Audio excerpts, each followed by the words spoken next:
Physics अभ्यास के special series session में आप सभी का इस वीडियो लेक्चर में एक बार फिर से हार्दिक स्वागत है। जैसा कि आप सभी को मालूम होगा, इस सीरीज में हम लोग 11th फिजिक्स के हर एक टॉपिक से रिलेटेड बढ़िया से बढ़िया न्यूमेरिकल्स करते हैं, बिल्कुल बेसिक लेवल से ले जाते हुए एडवांस लेवल तक के क्वेश्चन। पिछले लेक्चर में हम लोग एरर एनालिसिस पर बेस्ड क्वेश्चन कर रहे थे और पिछले दो लेक्चर जिसमें बेसिक और कॉन्सेप्ट बिल्डिंग क्वेश्चंस करा दिए गए हैं। आज एरर एनालिसिस पर बेस्ड थर्ड लेक्चर है और इसमें हम लोग हाई लेवल के क्वेश्चन करने वाले हैं।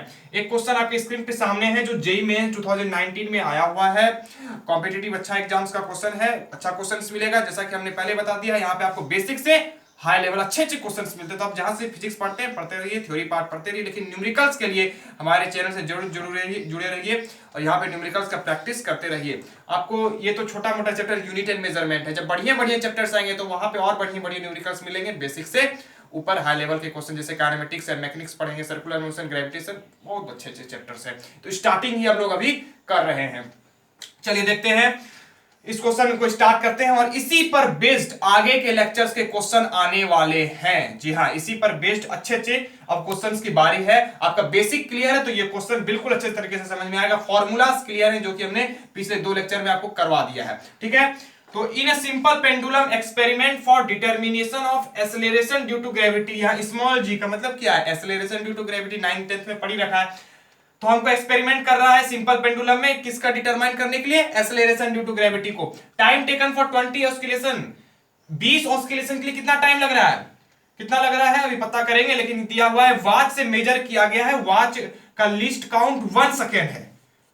तो ये कंसेप्ट आपको मालूम होगा, थ्योरी में पढ़ा होगा कि जिसका जितना लिस्ट काउंट होता है, लिस्ट काउंट जितना होगा उतना ही वो मैक्सिमम एरर कर सकता है। एरर पर बेस्ड क्वेश्चन है तो उतना मैक्सिमम एरर कर सकता है जितना उसका लिस्ट काउंट। चलिए इस बात को लिख लेते हैं जरा सा। लिस्ट काउंट ऑफ वॉच हमको दिया हुआ है 1 सेकेंड, ठीक है। कम से कम जितना करेगा मेजर करेगा उतना ज्यादा गलती भी तो कर सकता है। The mean value of time taken comes out to be 30 second. कितना सेकेंड लग रहा है? 30 सेकेंड। कितना में? 20 ऑस्किलेशन में। तो इसको बात को लिख लेते हैं, time taken for 20 oscillation, 20 oscillation में कितना समय लग रहा है? 30 सेकेंड का समय लग रहा है। चलिए ये बहुत इंपॉर्टेंट पॉइंट है। चलिए लेंथ ऑफ पेंडुलम को मेजर किया गया मीटर स्केल से। मीटर स्केल का लिस्ट काउंट कितना है? 1 mm। Least count of metre scale क्या है? 1 mm। और वैल्यू ऑब्टेन्ड इज 55 सेंटीमीटर। किसका वैल्यू? लेंथ ऑफ पेंडुलम का वैल्यू कितना है? एल की लिख लेते हैं इसको, एल देके L equal to 55 centimetre. Centimetre में दिया है तो मिलीमीटर को, ये मिलीमीटर है, मिलीमीटर को भी सेंटीमीटर में बदल लेते हैं, 0.1 सेंटीमीटर हो जाएगा। करेक्ट एकदम। अब परसेंटेज एरर पूछा है, देखो भाई परसेंटेज एरर पूछा है। जी के डिटर्मिनेशन में 4 ऑप्शन दिया हुआ जैसा कि दिया रहता है एग्जाम्स में। तो हमको परसेंटेज एरर के लिए फॉर्मूला बता दिया था। यहां पे परसेंटेज एरर का फॉर्मूला क्या लगेगा? पहले फॉर्मूला तो लिख लेते हैं भाई। टाइम पीरियड हमको कुछ, टाइम पीरियड पहले जी से रिलेटेड फॉर्मूला कैसे निकालते हैं? टाइम पीरियड से निकालते हैं। सिंपल पेंडुलम में क्या निकालते हैं हम लोग? टाइम पीरियड, उसी से जी आता है। ये फॉर्मूला पढ़ रखा है, T is equal to 2 pi root under L upon G. ये टाइम पीरियड का फॉर्मूला होता है ना, सिंपल पेंडुलम में टाइम पीरियड का फॉर्मूला होता है। तो इसी से हम लोग जी निकालेंगे। तो यहाँ पे रूट है, रूट को खत्म करने के लिए क्या करना पड़ेगा? दोनों तरफ स्क्वायर, दोनों तरफ कर देते हैं स्क्वायर। तो ये हो जाएगा 4 pi square L upon G. ये 4 पाई स्क्वायर क्या है? Constant value. 4 पाई स्क्वायर क्या है? पाई क्या है? कांस्टेंट। 4 क्या है? कांस्टेंट। 4 पाई स्क्वायर क्या हुआ? Constant value. कांस्टेंट वैल्यू में कोई एरर नहीं, मेजर करेंगे तब ना एरर आएगा। तो इसमें कोई एरर नहीं, इसका कहानी खत्म। हमको बात करना है L अपॉन जी का। जी को थोड़ा सा इधर लेते आते हैं, जी का हमको कंडीशन चाहिए। जी को इधर लेते आएंगे तो क्या हो जाएगा? L अपॉन टी स्क्वायर हो जाएगा। G T square equal to L, g equal to L upon T square. Correct है, यही हमको चाहिए। अब फॉर्मूला बताया था पिछले दो लेक्चर्स में भी, इस फॉर्मूला पर हमने प्रैक्टिस क्वेश्चन कर लिया है। तो हमको जी में एरर निकालना है, इसके लिए क्या लिखते हैं? Delta G. तो क्या फॉर्मूला लिखते हैं? Delta G. कैसे निकालते हैं? ये डिवीजन में है, डिवीजन मल्टीप्लीकेशन में बताया था। जब अच्छे क्वेश्चन इसमें तो बहुत प्रैक्टिस कर चुके हैं। अब ये क्या बचा? Formula delta g upon d equal to delta L upon L plus, practice की है ना पिछले लेक्चर। क्या बोले थे? पावर है तो पावर बाहर आएगा, 2 टाइम्स ऑफ पावर, 2 है पावर बाहर आएगा, डेल्टा टी अपॉन टी। तो बहुत बार कर चुके हैं ये फॉर्मूला पे प्रैक्टिस। क्लियर एकदम। चलिए अब इस फॉर्मूला पे वैल्यू को क्या करेंगे? पुट। अब देखिए, अब कांसेप्ट समझिए। ये टी क्या है? Capital T. कैपिटल टी यहां पे लिखते हैं, टाइम पीरियड है, कैपिटल टी क्या है, टाइम पीरियड है। हमको यहाँ पे टी कुछ दिया हुआ है, time taken for 20 oscillation 30 second, ये दिया हुआ है ना। क्या इसी टी को वैल्यू रख दें यहाँ पे, क्या इसे हम 30 सेकंड को यहाँ रख दें? अगर आप रखिएगा तो वो कॉन्सेप्ट गलत है, वो गलत कॉन्सेप्ट है, आंसर आ जाएगा। तो सही कंसेप्ट क्या है भाई, सही कंसेप्ट क्या है, ये हम इसको मान सकते हैं, ये 30 सेकंड जो दिया है इसको हम स्मॉल टी मान सकते हैं। अब देखिए इसके पीछे राज क्या है, ये टी जो है टाइम पीरियड है, लेकिन यहां पे जो टाइम दिया हुआ है इसका वैल्यू ये नहीं होगा, आंसर आ जाएगा। क्यों? इत्तेफाक है कि इस तरह के रिलेटेड क्वेश्चन में आंसर आ जाते हैं, लेकिन जब आप जेई 2010 का क्वेश्चन कीजिएगा तो उसमें आपका ये कंसेप्ट अगर रहेगा कि ये जो टाइम 20 ऑस्किलेशन का, 30 ऑस्किलेशन का, 40 ऑस्किलेशन का कोई भी जो टाइम दिया रहता है उसको हम यहाँ पे रखेंगे, तो उस कॉन्सेप्ट के हिसाब से जेई 2010 का क्वेश्चन सॉल्व नहीं होगा। उसका भी हम प्रैक्टिस कराएंगे, नेक्स्ट लेक्चर में वो क्वेश्चन भी हम लेके आने वाले हैं, निश्चित रहिए आप। तो क्या है कंसेप्ट, कंसेप्ट है ये जो टी है ये टाइम पीरियड है, और यहां पे जो टाइम दिया हुआ है 20 ऑस्किलेशन का, इस तरह से क्वेश्चन में आपको क्या दिया जाएगा, 20 ऑस्किलेशन, 30 ऑस्किलेशन, 40 ऑस्किलेशन, इस तरह का दिया रहेगा टाइम। तो लेट अस सपोज हम यहां फॉर्मूला बना रहे हैं, हम यहां फॉर्मूला बना रहे हैं, ऐसे मैं फॉर्मूला बता देता हूं, ये टी क्या है उसको मैं बता देता हूं। यहां पे टी, ये जो टी है इज इक्वल टू होता है टी अपॉन एन, ये फॉर्मूला है। ये कैपिटल टी जिसका हम वैल्यू यहां रखने वाले हैं वो होता है स्मॉल टी अपॉन एन, और स्मॉल टी क्या होता है कि किसी भी ऑस्किलेशन का समय, जैसे 20 ऑस्किलेशन, 30 ऑस्किलेशन, 40 ऑस्किलेशन, उसका समय, जैसे कि यहां पे दिया हुआ है 20 ऑस्किलेशन, तो ये स्मॉल टी मानेंगे। ये फॉर्मूला कैसे आया, लेटर सपोज मानते हैं कि एन ऑस्किलेशन, जैसे 20, 30 कुछ भी ऑस्किलेशन का यहां समय दिया रहेगा, तो मानते हैं कि एन ऑस्किलेशन में हमको टी टाइम लग रहा है, एन ऑस्किलेशन में हमको टी टाइम लग रहा है। यहाँ पे 20 दिया, 30 दिया, 40 दिया, कुछ भी दे सकता है, तो उसमें हमको कोई किसी भी समय लग रहा है, तो मानते हैं कि एन ऑस्किलेशन में टी टाइम लग रहा है, तो एक ऑस्किलेशन में कितना लगेगा, एक ऑस्किलेशन में टी अपॉन एन टाइम लगेगा, और एक ऑस्किलेशन के टाइम को ही टाइम पीरियड कहा जाता है। टाइम पीरियड का डिफिनेशन मालूम होगा, time taken in one oscillation, एक ऑस्किलेशन जो टाइम लगता है उसी को टाइम पीरियड कहते हैं, यानी कि एक ऑस्किलेशन का टाइम को ही टाइम पीरियड कहते हैं। यही हुआ T equal to T upon n, देख लो, ठीक है।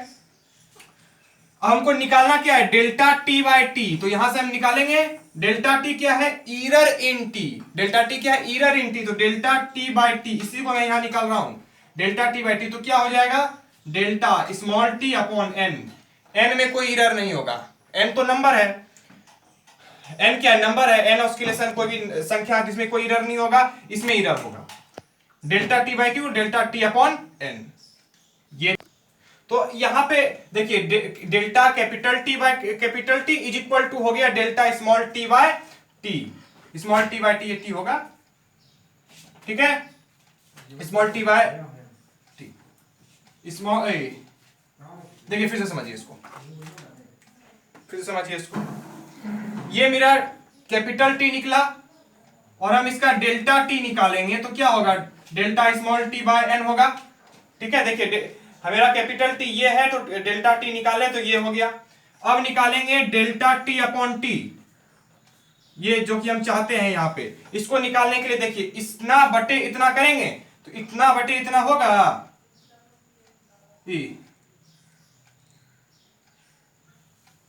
ऐसा होगा। देखिए नीचे से एन एन कैंसिल हो जाएगा कि नहीं हो जाएगा, इसको इसमें इतना बटे इतना, ऊपर इसको नीचे इसको, तो ये ऊपर ये नीचे आएगा ये दोनों फॉर्मूला से, तो इस कारण से ये हो गया ऐसा, ठीक है, दोनों बराबर हो गया, तो कैपिटल टी का स्मॉल टी बराबर हो, लेकिन जेई 2010 में कंसेप्ट नहीं लगेगा ऐसा, तो ध्यान रखना है। अब मैं वैल्यू पुट करने जा रहा हूं, delta g by g is equal to delta L, delta L क्या है, लेंथ में एरर, लेंथ का मीटर स्केल से मेजर किया गया है, लेंथ में एरर 0.1 सेंटीमीटर होगा, इसको मैं मिटा रहा हूं, आप नोट कर लीजिए, लेंथ में एरर कितना होगा 0.1 सेंटीमीटर, क्योंकि लिस्ट काउंट कितना है, एल मेरा कितना आया है 55 centimetre, plus 2 times of delta T क्या है, देखिए डेल्टा टी टी दोनों बराबर हो गया, capital T small T. Concept ये ध्यान रखना यहां पे जो बताया कैसे हुआ, अब आप वैल्यू रख सकते हैं इसका, लेकिन ये नहीं सोच के कि यहां रख देना डायरेक्ट, ये 30 तो यहां 30 रख दो भाई, जब जेई का 2010 का क्वेश्चन नहीं बनेगा। कंसेप्ट ध्यान रखना है, तब इसको वैल्यू पुट करना है तो क्लियर होगा। स्मॉल टी क्या है 30 सेकेंड, और डेल्टा स्मॉल टी क्या है, यानी कि एरर कितना होगा, लिस्ट काउंट 1 सेकेंड है तो 1 सेकेंड का एरर आएगा, 1/30 हो जाएगा। ठीक है, अब इसको आगे सॉल्व करेंगे। हमको परसेंटेज एरर चाहिए तो हम लोग क्या करते थे, बोलो भाई, 100 से गुना कर देते थे सारे को, 0.1/55 कर देंगे गुना 100 प्लस ये कटा देते हैं 15 हो जाएगा, 1/15 गुना 100, ये नीचे आएगा 1 0, ये 0 से कट हो जाएगा, ये 5 दूनी 10, 11, 5 तिरके 15, 5 दूनी 10 0। ये क्या है, परसेंटेज एरर इन जी है, ये परसेंटेज एरर इन जी है।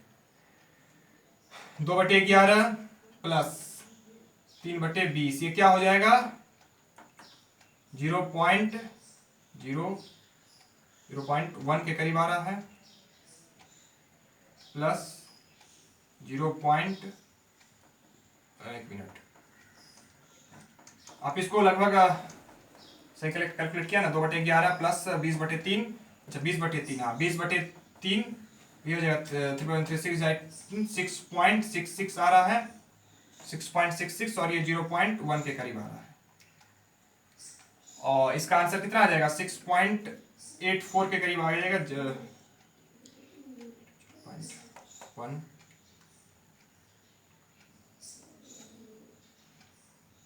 9 11 9 या 18 आएगा करीब, 0.18 करीब आएगा, तो 6.84 के करीब, तो 6.84 के करीब बी नंबर ऑप्शन का सही।